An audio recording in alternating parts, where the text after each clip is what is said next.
Salam sejahtera dalam kasih Kristus. Apa kabar Bapak Ibu Saudara sekalian?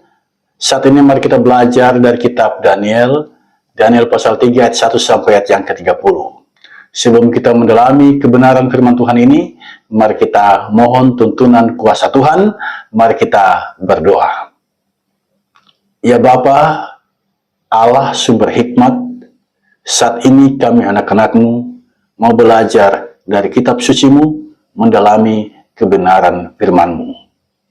Kami ini terbatas adanya, kami merendahkan diri di hadapan Tuhan, memohon belas kasihan Tuhan, menuntun kami agar kami mengerti kebenaran firman-Mu dan dapat melaksanakannya. Kami menyambut perwatakan firman saat ini di dalam nama Tuhan Yesus. Amin. Saudara sekalian, siapkan bacaan Alkitab. Daniel pasal 3 ayat 1 sampai ayat yang ke-30, saya akan bacakan bagi kita semua. Perapian yang menyala-nyala. Raja Nebukadnezar membuat sebuah patung emas yang tingginya 60 hasta dan lebarnya 6 hasta yang didirikannya di dataran Dura di wilayah Babel.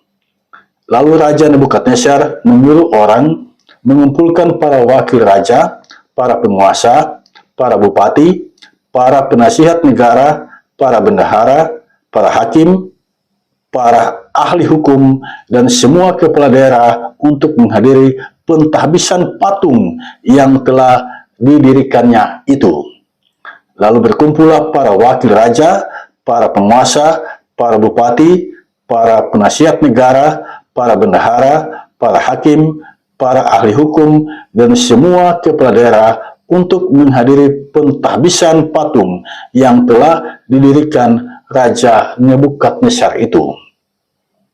Dan berserulah seorang bentara dengan suara nyaring, "Beginilah dititahkan kepadamu, hai orang-orang dari segala bangsa, suku bangsa, dan bahasa.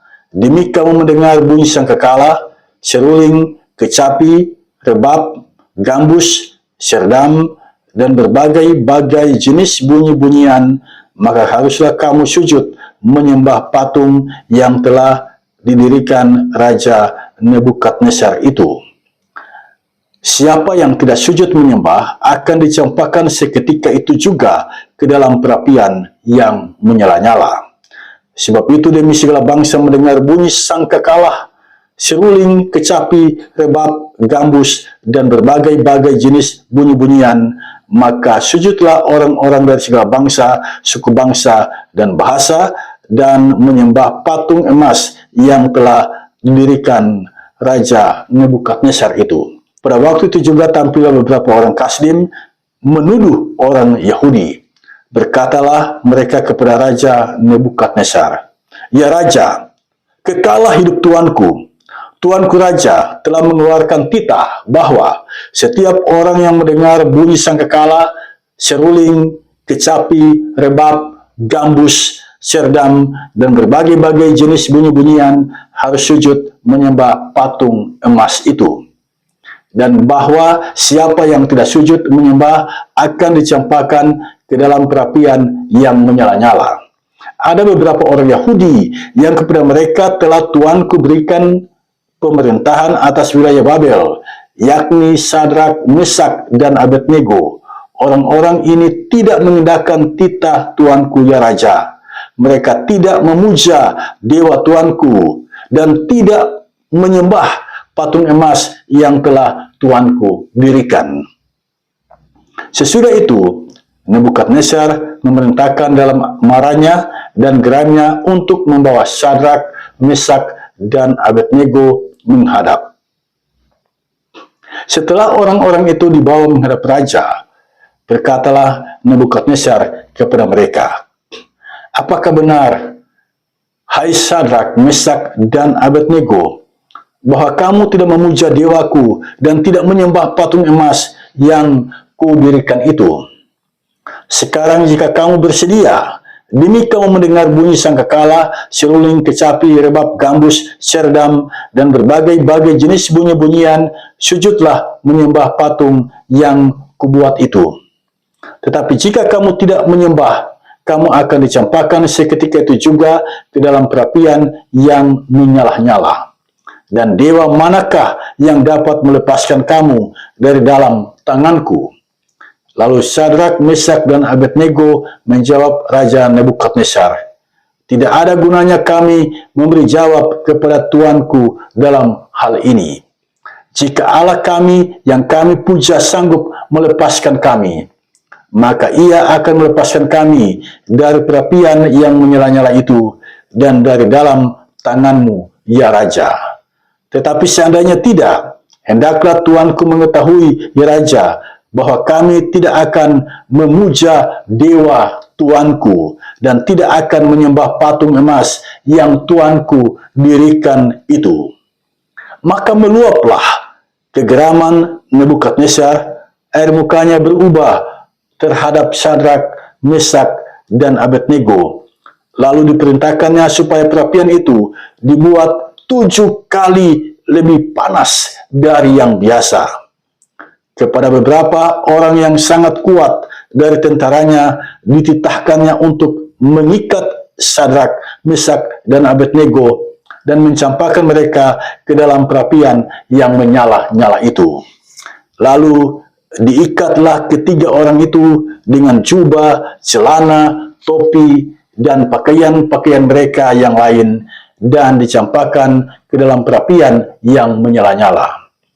Karena titah raja itu keras, dipanaskanlah perapian itu dengan luar biasa, sehingga nyala api itu membakar mati orang-orang yang mengangkat Sadrak, Mesak, dan Abednego itu ke atas.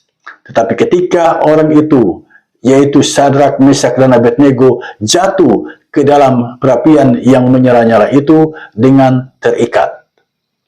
Kemudian terkejutlah Raja Nebukadnezar, lalu bangun dengan segera, berkatalah ia kepada para menterinya, bukankah 3 orang yang telah kita campakkan dengan terikat ke dalam api itu?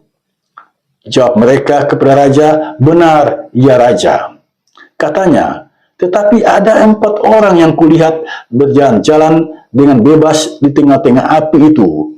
Mereka tidak terluka, dan yang keempat itu rupanya seperti anak dewa. Lalu Nebukadnezar mendekati pintu perapian yang bernyala-nyala itu, berkatalah ia, Sadrak, Mesak, dan Abednego, hamba-hamba Allah yang Maha Tinggi, keluarlah dan datanglah kemari. Lalu keluarlah Sadrak, Mesak, dan Abednego dari api itu. Dan para wakil raja, para penguasa, para bupati, dan para menteri raja datang berkumpul. Mereka melihat bahwa tubuh orang-orang ini tidak mempan oleh api itu, bahwa rambut di kepala mereka tidak hangus, jubah mereka tidak berubah apa-apa, bahkan bau kebakaran pun tidak ada pada mereka. Berkatalah Nebukadnezar, terpujilah Allahnya Sadrak, Mesak, dan Abednego. Ia telah mengutus malaikatnya dan melepaskan hamba-hambanya yang telah menaruh percaya kepadanya dan melanggar titah raja dan yang menyerahkan tubuh mereka karena mereka tidak mau memuja dan menyembah Allah manapun kecuali Allah mereka. Sebab itu aku mengeluarkan perintah bahwa setiap orang dari bangsa, suku bangsa, atau bahasa manapun ia yang mengucapkan penghinaan terhadap Allahnya Sadrak, Mesak, dan Abednego akan dipenggal-penggal dan rumahnya akan dirobohkan menjadi tumbuhan puing karena tidak ada hal lain yang dapat melepaskan secara demikian itu. Lalu raja memberikan kedudukan tinggi kepada Sadrak, Mesak, dan Abednego di wilayah Babel. Bapak Ibu Saudara sekalian, sampai di sini batas pembacaan Alkitab. Salam sejahtera bagi kita semua. Khotbah kali ini diberi judul Integritas Hamba Allah. Saudara, integritas merupakan sebuah kata yang menjelaskan betapa pentingnya perkataan dan perbuatan itu sejalan. Hal ini sangat penting sebab keberhasilan seseorang dalam pekerjaannya sangat dipengaruhi oleh integritasnya. Seorang penulis bernama R. Buckminster Fuller mengatakan, integritas adalah inti dari semua keberhasilan. Sekali lagi saya bacakan, integritas adalah inti dari semua keberhasilan. Artinya, jika kita ingin berhasil, kita harus punya integritas. Saudara, dalam kitab Daniel pasal 3 ayat 1 sampai ayat yang ke-30, kita menyaksikan integritas hamba Allah yang bernama Hananya, Misael, dan Asaria yang berganti nama ketika di tanah Babel menjadi Sadrak, Mesak, dan Abednego. Mereka berasal dari kota Yerusalem dan diangkut sebagai tawanan ke tanah Babel oleh Raja Nebukadnezar pada tahun 597 sebelum Masehi. Integritas mereka sebagai hamba Allah kita saksikan saat Raja Nebukadnezar, raja penguasa Babel, mendirikan patung dan memerintahkan untuk menyembahnya. Dari Daniel pasal 3 ayat 1 kita membaca di sana patung itu tingginya 60 hasta atau 27,4 meter. Sedangkan lebarnya 6 hasta atau 2,75 meter. Nah, semua pejabat kerajaan diundang di saat pentahbisan patung tersebut. Kemudian raja mengeluarkan perintah untuk menyembah patung tersebut saat mendengar bunyi sangkakala, seruling, kecapi, rebana, gambus, dan berbagai bunyi-bunyian lainnya. Mendirikan patung itu sebenarnya hal yang biasa. Tetapi menyuruh menyembahnya, ini yang kemudian menjadi masalah besar bagi orang Yahudi yang taat pada hukum Taurat. Mereka mengingat Keluaran pasal 20 ayat 4 sampai ayat yang ke-5, jangan membuat patung dan sujud menyembahnya. Ini adalah keyakinan iman yang telah diajarkan sekian lama dalam lingkup kehidupan bangsa Israel. Nah, di sini Daniel dan teman-temannya mengalami dilema. Pada satu sisi, mereka mau taat kepada pemerintah. Pada sisi yang lain, mereka harus taat kepada Allah. Jadi, dua hal ini yang berkecamuk dalam hati mereka. Mau taat pada pemerintah dan mau taat kepada Allah. Mau taat kepada pemerintah, perintahnya itu bertentangan dengan iman mereka. Saudara, dilema yang semacam ini sesungguhnya sering terjadi dalam sejarah hidup manusia. Ketika perintah raja, ketika perintah penguasa, ketika perintah presiden, gubernur, bupati, berseberangan dengan keyakinan iman kita, apa sikap, apa reaksi kita terhadap perintah tersebut? Nah, di sini kita melihat integritas kawan-kawan Daniel. Mereka menolak mentaati perintah raja dan memilih taat kepada perintah Allah. Dari ayat 8 sampai ayat yang ke-12 kita membaca bagaimana 3 orang kawan dari Daniel ini dilaporkan kepada Raja Nebukadnezar. Raja pun marah sekali karena perintahnya dilanggar oleh 3 orang ini, Sadrak, Mesak, dan Abednego. Karena itu raja meminta 3 orang ini menghadap dirinya. Nebukadnezar masih memberi kesempatan kepada 3 orang ini. Jika ingin selamat, jika ingin bebas dari hukuman, mereka harus menyembah dewa dan patung buatan Nebukadnezar ketika mereka mendengar bunyi-bunyian. Jika mereka menyembah patung dan menyembah dewa sembahan orang Babel, maka pada saat itu juga mereka dibebaskan dari hukuman Raja Nebukadnezar. Saudara, saya bertanya kepada saudara, jika Anda berada di posisi ini, apa pilihanmu? Ya, apa pilihanmu? Jika engkau terancam mau dilemparkan ke perapian yang menyala-nyala, kemudian raja mengatakan bahwa mereka akan dibebaskan dari hukuman itu jika mereka menyembah dewa sembahan raja, jika mereka menyembah patung buatan raja. 3 orang ini menolak. Mereka tidak mau menyembah patung. Mereka tidak mau menyembah dewa sembahan orang Babel. Ini berarti 3 orang ini harus dihukum, menjalani hukuman dari raja. Saya bertanya kepada saudara, jika Anda berada di posisi ini, apa pilihanmu? Menyembah patung dan dibebaskan, atau menolak menyembah patung dan Anda akan dilemparkan ke perapian yang menyala-nyala? Apa pilihan Anda? Apakah Anda akan menyembah patung? Itu berarti Anda bebas dari hukuman dilemparkan ke perapian yang menyala-nyala. Ataukah Anda berani mengatakan, saya tidak akan menyembah patung itu? Itu berarti resikonya, pada saat itu juga, engkau akan dilemparkan ke dalam perapian yang menyala-nyala. Apakah Anda sudah siap untuk itu? Dari sini kita mengerti betapa beraninya Sadrak, Mesak, dan Abednego. Sungguh punya keberanian yang luar biasa. Mereka tidak takut mati. Mereka tidak takut dihukum, dilemparkan ke dalam perapian yang menyala-nyala. Mereka memilih menanggung resiko itu daripada mereka mengkhianati iman mereka, daripada mereka berpaling menyembah dewa, menyembah patung. Lebih baik mereka dihukum oleh raja daripada mereka mengkhianati iman mereka. Inilah contoh, inilah teladan orang yang mau mati demi mempertahankan keyakinan imannya. Nah, itulah sesungguhnya pesan yang mau disampaikan cerita dalam kitab Daniel ini. Kita menyembah Allah yang Maha Kuasa. Sejauh mana engkau meyakini kemahakuasaannya? Saat berhadapan dengan tekanan penguasa di dunia ini, apakah engkau tetap bertahan dalam keyakinan imanmu?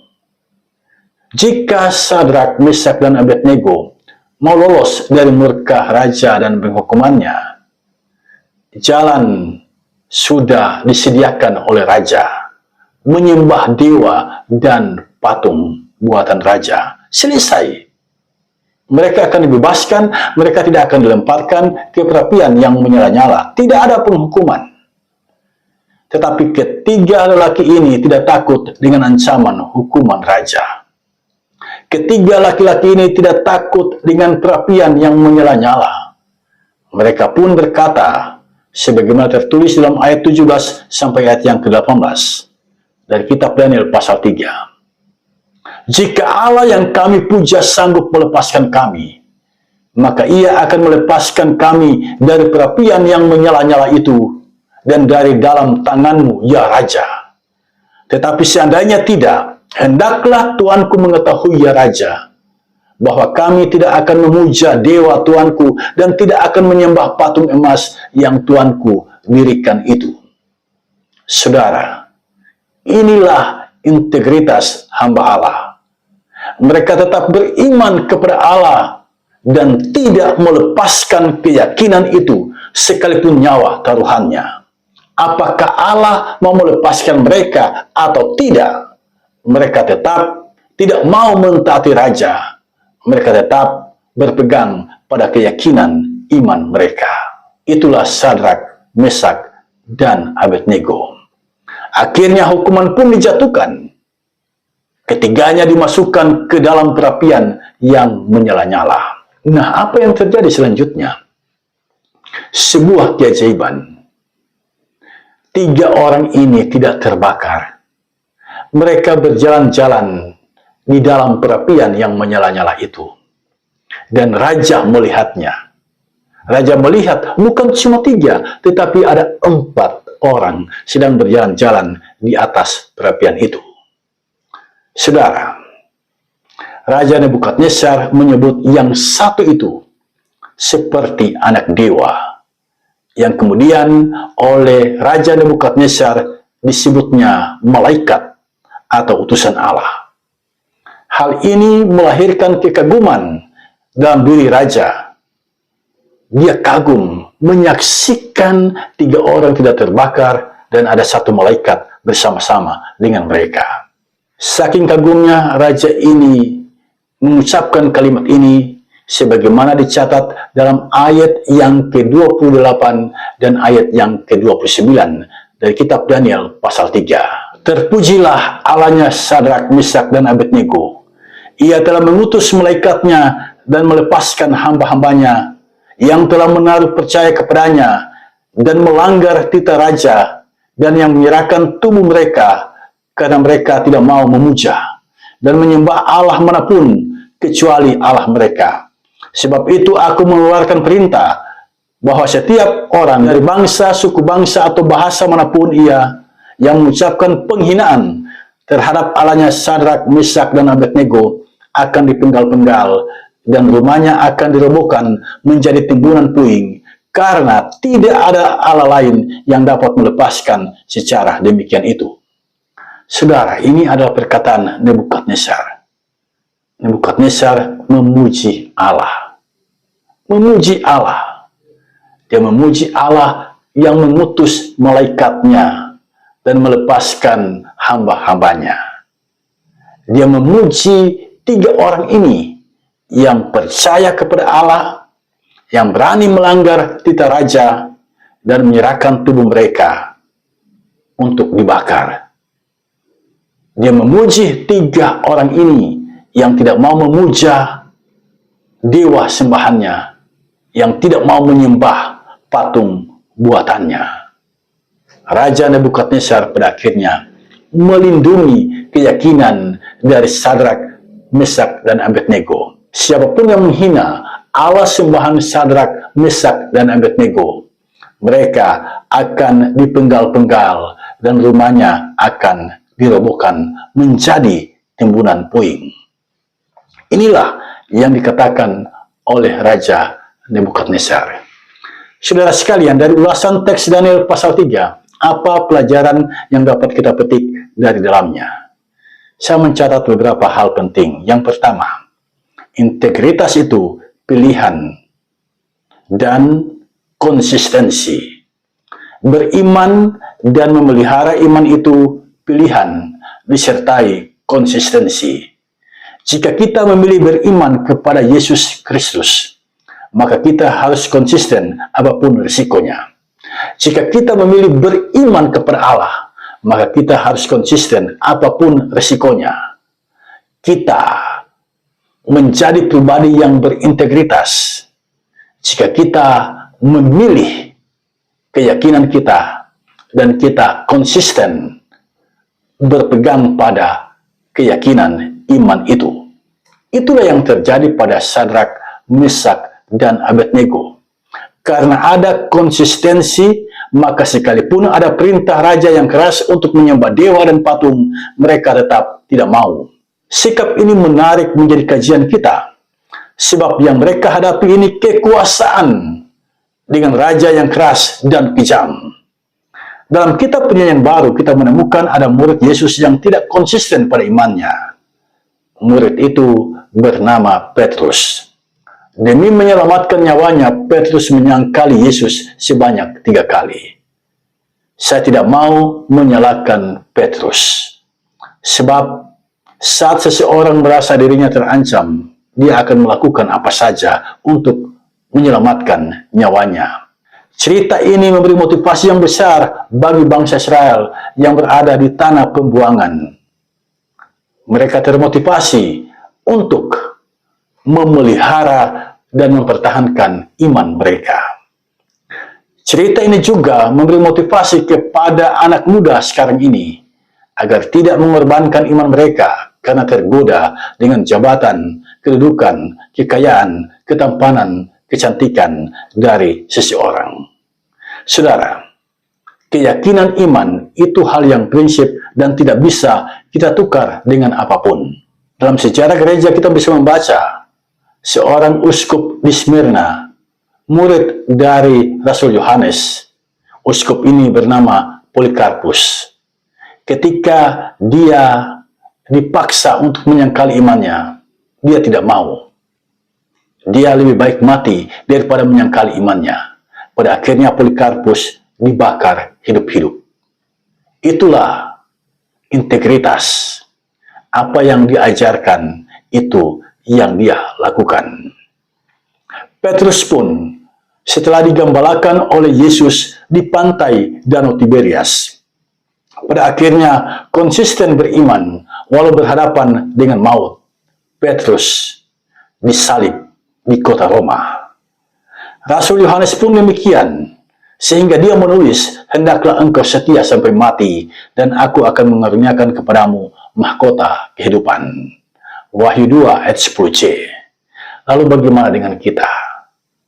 Bagaimana dengan kita kalau Sadrak, Mesak, dan Abednego, mereka berpegang pada keyakinan iman ini, konsisten pada keyakinan iman mereka?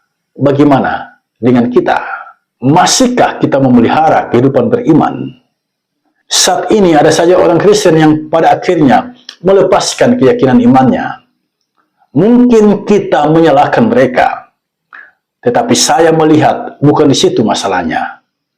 Beberapa orang belum paham tentang ajaran Kristen, sehingga mereka mudah saja melepaskan keyakinan imannya. Ini menjadi tantangan bagi gereja agar lebih serius memperhatikan dan menggembalakan anak-anak muda. Katekisasi harus diatur lebih komunikatif dan lebih mudah dipahami dengan menggunakan teknologi informatika saat ini. Kita mesti memikirkan lagi apologetika. Bagaimana mempersiapkan warga jemaat untuk mampu mempertanggungjawabkan iman mereka. Seperti 3 anak muda di Babel, Sadrak, Mesak, dan Abednego. Mereka beriman dan mempertahankan iman itu apapun resikonya. Itulah integritas hamba Allah. Apa yang mereka imani sejalan dengan sikap mereka. Yang kedua, godaan integritas itu mau kompromi. Lihatlah ketika Sadrak, Mesak, dan Abednego dipanggil menghadap raja. Mereka tidak langsung dihukum. Mereka ditawarkan kembali untuk mengubah keputusan mereka dan dijanjikan kebebasan. Itulah godaan. Berkompromi demi keselamatan diri, demi kebebasan, demi masa depan.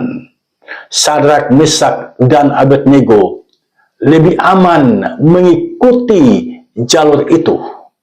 Toh hanya raja yang melihat. Tidak ada yang melihat, hanya raja yang melihat. Jadi kalau mereka menyembah patung itu, tidak ada yang mengetahuinya, hanya raja yang mengetahuinya.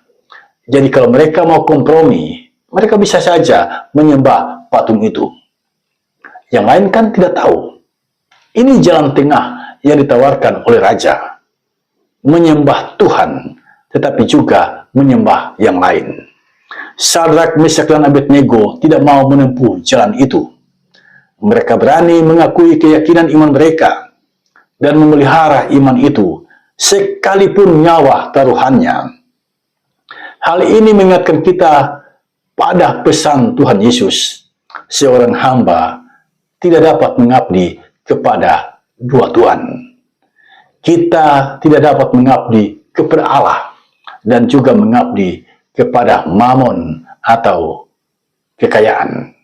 Mengabdi kepada Allah harus lebih dari segalanya. Yang ketiga, integritas diri merupakan kesaksian hidup yang kuat bagi orang lain.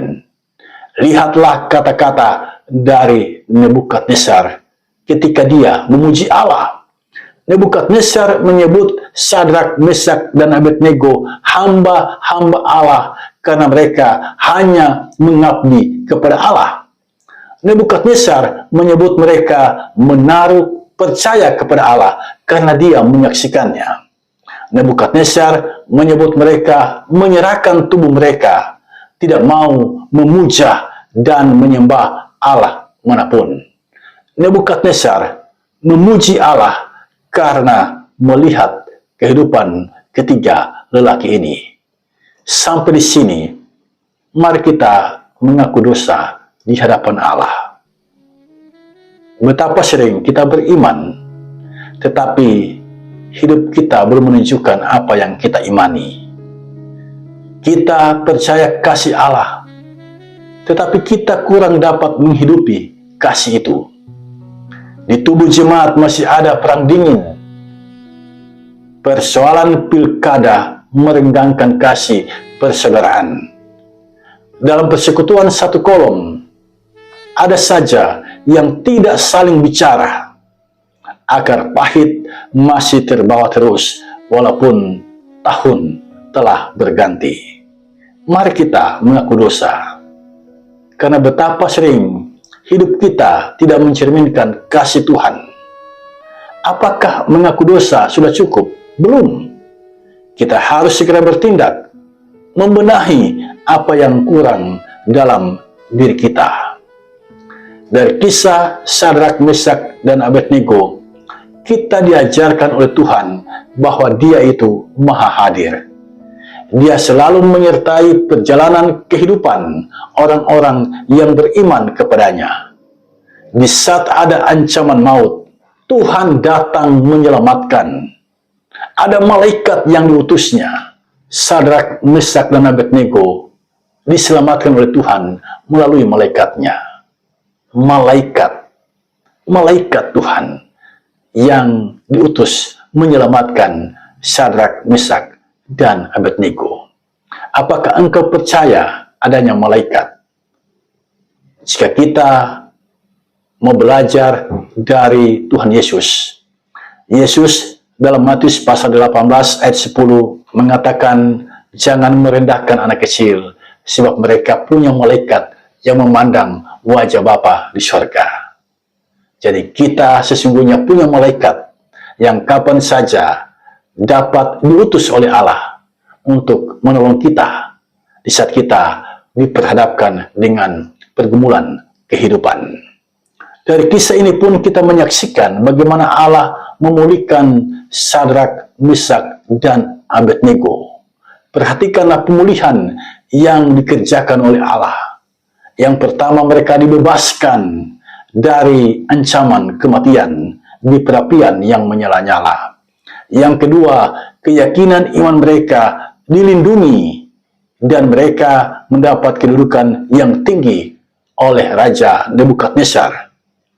Inilah kisah yang memberikan motivasi iman yang besar. Betapa pentingnya memelihara integritas sebagai hamba Allah. Betapa pentingnya beriman sungguh-sungguh kepada Allah. Beriman kepada Allah tidak akan sia-sia. Seperti kata Rasul Paulus dalam 1 Korintus pasal 15 ayat yang ke-58. Paulus menulis, sebab kamu tahu bahwa dalam persekutuan dengan Tuhan, jeripayamu tidak sia-sia. Amin.